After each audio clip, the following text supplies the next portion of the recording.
What's up guys, this is AIRSOFT FAIRY and welcome to my channel. Basically, I'm doing some unboxing and reviews of airsoft guns or any airsoft related, and I have some ideas that I like to share to you on how to customize, modify, and upgrade your airsoft guns to improve their performance. I'm not an expert, I'm just an ordinary guy who learned things in the hard way. So if you want to know more on ideas that I want to share to you, you should subscribe to my channel and click the bell button so you will be updated for upcoming videos. And today I'm going to show you this KJ Works MK1, okay, or Mark 1. Okay. I got this pistol maybe 3 or 4 days ago, something like that. Okay. And this pistol is not new in the market. It's been there for quite some times, maybe 5, 6, 7 years ago. Okay. And inside the box you will find this catalog for other KJ Works products like pistols and rifles. It's nice. Okay. And also the user's manual. Okay. Shows you the basics, how to load the BBs, gas the mags, okay, adjust the hop-up, disassembly and reassembly, okay. And they also provided this parts list and explode drawing of this pistol, so in case you break something or you want to change some part of this pistol, you can use this as your reference. That's why I recommend that it's better if you keep this manual, so maybe in the future you might need this one. Okay. And next you will get some pack of BBs and the magazine. Okay, it's a single stock 17 rounds green gas magazine. Okay, very nice. And also the pistol. Okay. Okay. So this pistol is based on Ruger Mark series. Okay, so it's a non-blowback pistol, so you won't see any slide moving back and forth while you're shooting it. Okay, so it's less moving parts. It means less issue as well, so it's good. Okay, very nice. And this is the outer part of this pistol is mostly plastic. Okay, that's why it's really light. So let's check. The weight of this pistol is, okay, so without a mag it weighs 350 grams, and with the mag it weighs 544, yeah, 544 grams. Okay. So it's really light, and it's good because it's very easy to maneuver. Okay, nice. And about this pistol, it has a iron sight. Okay, the front sight is made of plastic, and the rear sight is made of metal, and it's adjustable for windage and elevation. So that's good. You can adjust it. And the outer barrel, the upper part, and the lower frame together with this grip panel is made of plastic. Okay. And you will find your shape on the left side of this pistol. Okay, so putting the button up, it says S for shape, and putting the button down, it's letter F for fire or ready for firing. Okay. And the magazine release is located at the bottom of your pistol grip. Okay, unlike the other pistol, the magazine release is located in this part, but in this particular pistol it's located in the bottom of your pistol grip, and it's made of metal. Okay, that's good. And you have to use your both hands to release your magazine. Okay, so like this. Okay, Alright, and the magazine is made of metal, and it's very slim. It's like a 1911 magazine. Okay. Okay. To adjust your hop, you don't have to disassemble or open the gun. Okay. You just need a Allen key. Okay, which they didn't provide. I don't know why, but you need this Allen key to adjust your hop. Okay, and on the top of your pistol, you will find a tiny hole. Okay, just insert the Allen key and rotate it clockwise if you want more hop, and counterclockwise if you want to lessen your hop. Okay, this is a TDC style hop. Okay, so it's very good. You don't have to open the pistol every time you're going to adjust your hop. It's very easy and convenient. So it's really nice touch. Okay. And next is the grip, the trigger. Okay, the trigger is made of metal. Okay, and it has a long and bit heavy trigger pull. Okay, because this is a double action. Okay, so you don't have to cock the hammer manually while you're pulling the trigger. At the same time, the hammer is cocking. Okay, that's why it has a long and a bit heavy trigger pull. Yeah, because the trigger is the one who cocking the hammer. Okay, like that. Next, to disassemble this gun, you will find the lever on the back part of your pistol grip. Just pull it out like that. Then pull it up and hold it like this. Then pull everything down all the way like this. Okay. So this is your main spring housing. Okay. And the hammer spring is located there. Okay, and it's made of metal, so it's good. Okay, then the lower part. Okay, the internals of the lower frame is all made of metal, so it's good. Okay, and it's very few parts inside here, so it's good as well, and the operation is simple, so it's nice. Very straightforward. So in case you have some issue or encounter some problem, it's more easy to locate it because it's very few parts of the internals. Okay, see, very nice. And the upper part, okay, you just remove the fake bolt. It's made of plastic, and your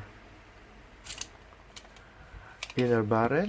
Okay, so this is your inner barrel, and this is your hop. Okay, this is your hop assembly. It's very different and very simple compared to the gas blowback pistol. Okay, see, and this is your hop adjustment screw. This one. Okay, the Allen screw. Okay, that's good. So to put it back, just pull this thing up like that. Okay, then insert your inner barrel facing the screw on the top of your pistol like that. Then just align it, then let it drop and align it. Okay, like that. Okay, then put back your fake bolt. Okay. Then make sure this two pin is aligned in that part of the inner barrel. Okay, there you go. And also the hammer should be in upright position like that. And just align it.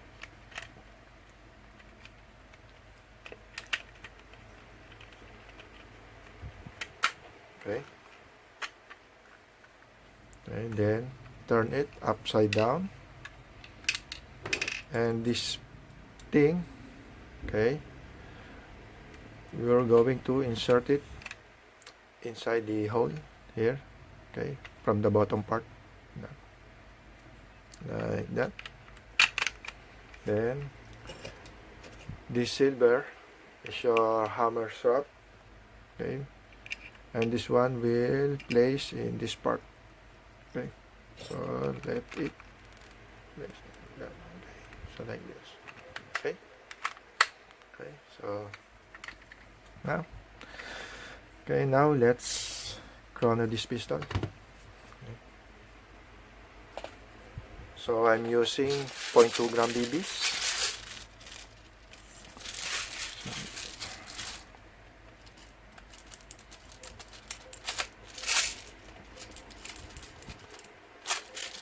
Okay,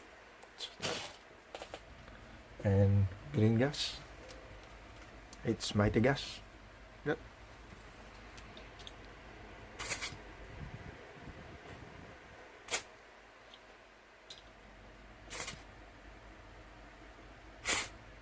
Okay.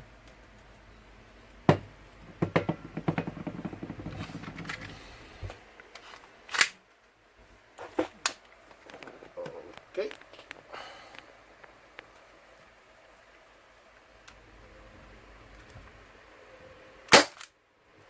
Okay, 493, 492, 490, 486,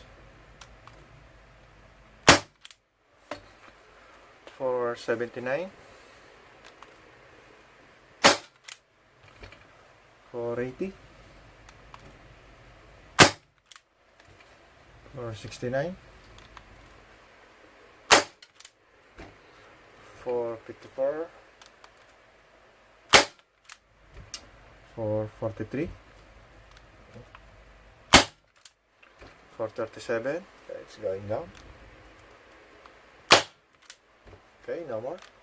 Okay, no more BBs. Okay.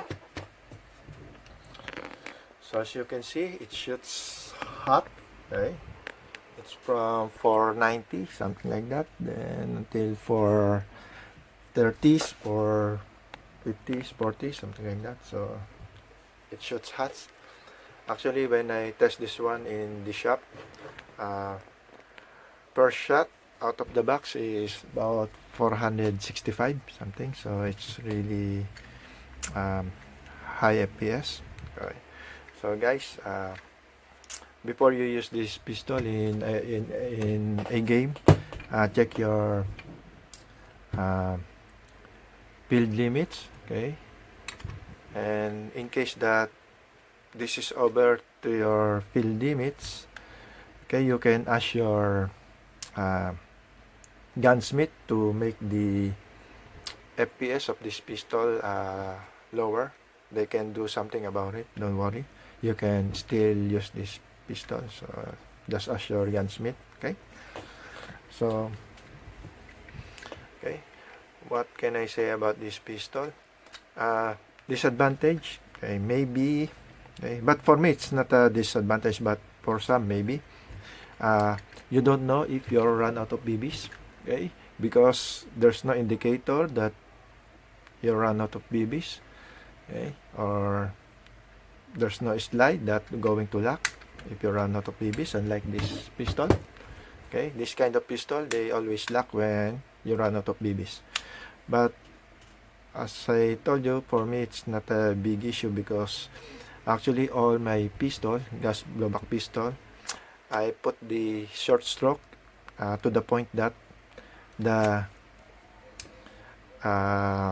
slide lock is already disabled. So for me it doesn't matter if this one have no indicator if you're run out of BBs. Okay, and the second is the trigger pull.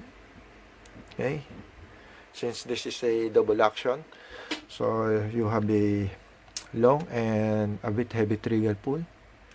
Okay, so it's alright, just it's a matter of practice, and you're going to use to it, so it's okay. It's not a big deal for me because I'm not a fast shooting guy, so it's okay. Okay, and the durability, okay, even though the outer part of this pistol is made of plastic, okay, you don't apply any stress, okay, in the plastic part, so it's okay. All the moving parts is inside this pistol and it's all made of metal, so it's all right. So the durability, it's good, so this one will not break on you, okay. And for me, I think I'm just going to use this one for target shooting, okay, plinking, something like that, okay. But you can also use this one for some skirmishing, okay. This is I guess a good secondary weapon, okay, because it's light, okay, and it's slim, okay, and because it's light, it's very easy to draw, so it's nice. I can say it's good for secondary weapon, okay. And that's it, okay. So this is nice pistol, okay, it's not bad, okay. So again, it shoots hot, so always check your field limits, okay. Always follow the game site rules, okay. So I hope you get some ideas about this pistol, okay. And it's really nice pistol, and I can recommend this one for especially for the beginners, because this is very simple one, okay. It's not that complicated, unlike this one, okay. There are a lot of moving parts in it, and you have to tune it to work properly, okay. And this one is very straightforward, so I recommend this one for the beginners as well, okay. It's very nice one, okay. And maybe I'm not sure if I'm going to upgrade this one or enhance this, but in case I do something about this pistol, I'm going to make a follow-up video for this one, so I can share to you what I've done for this pistol, okay. But basically, I'm just going to use this one for target shooting and some plinking, okay, because this one really shoots hot and I like it, okay. So that's it, okay. I hope you did like the video, and please guys, help me grow my channel and support the channel by subscribing and hit the like button and share it to others. Don't forget to click the bell button so you will be notified for the next videos, okay. And this is AIRSOFT Fairy, and keep safe guys. Thank you.